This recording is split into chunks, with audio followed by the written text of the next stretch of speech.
शिव जी के डमरू बजाई रहे हो माँ गौरी के लाला। शिव जी के डमरू बजाई रहे हो माँ गौरी के लाला। गौरी के लाला हो गौरी के लाला, गौरी के लाला हो गौरी के लाला। शिव जी का डमरू बजाई रहे हो माँ गौरी के लाला। शिव जी का डमरू बजाई रहे हो माँ गौरी के लाला।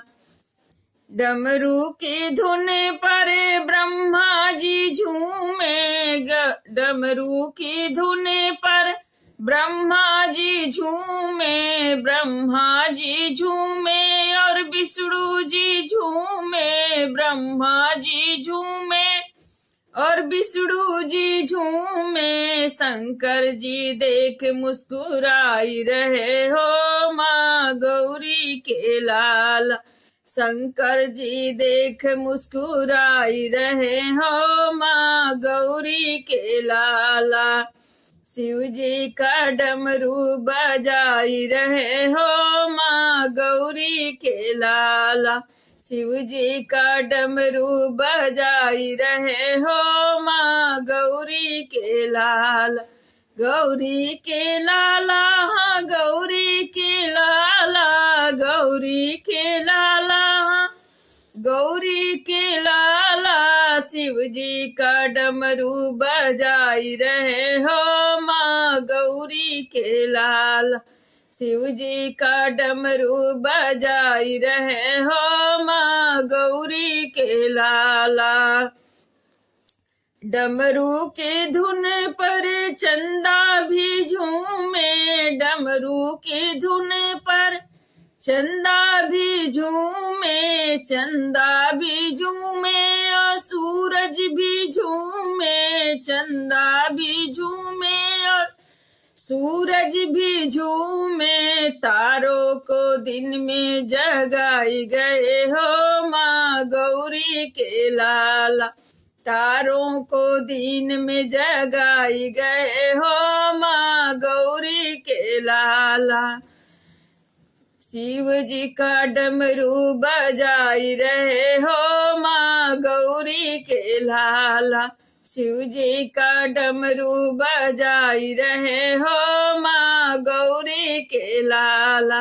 गौरी के लाला, हाँ गौरी के लाला, गौरी के लाला, हाँ गौरी के लाला। शिव जी का डमरू बजाई रहे हो माँ गौरी के लाला। डमरू की धुन पर धरती भी झूमे, डमरू की धुन पर धरती भी झूमे, धरती भी झूमे और अंबर भी झूमे, धरती भी झूमे और अंबर भी झूमे। सारे जहां को नचाई गए हो माँ गौरी के लाला।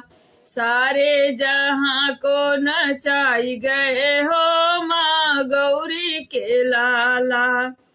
शिव जी के डमरू बजाई गए हो माँ गौरी के लाला। शिव जी के डमरू बजाई गए हो माँ गौरी के लाला।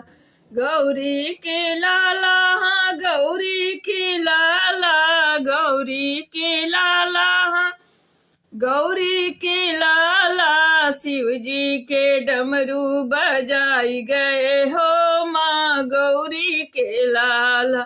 शिव जी के डमरू बजाई गए हो माँ गौरी के लाला।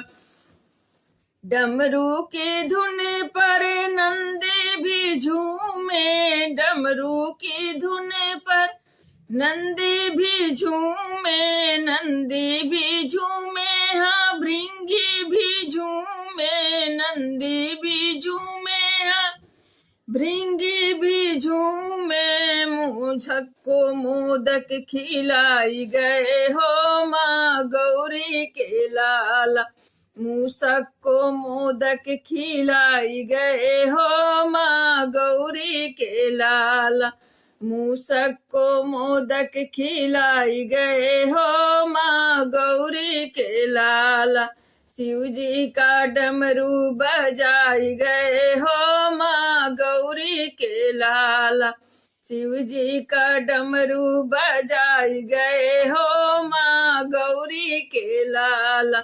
गौरी के लाला हाँ गौरी के लाला। गौरी के लाला हाँ गौरी के लाला। शिव जी का डमरू बजाई गए हो माँ गौरी के लाला। शिव जी का डमरू बजाई गए हो माँ गौरी के लाला।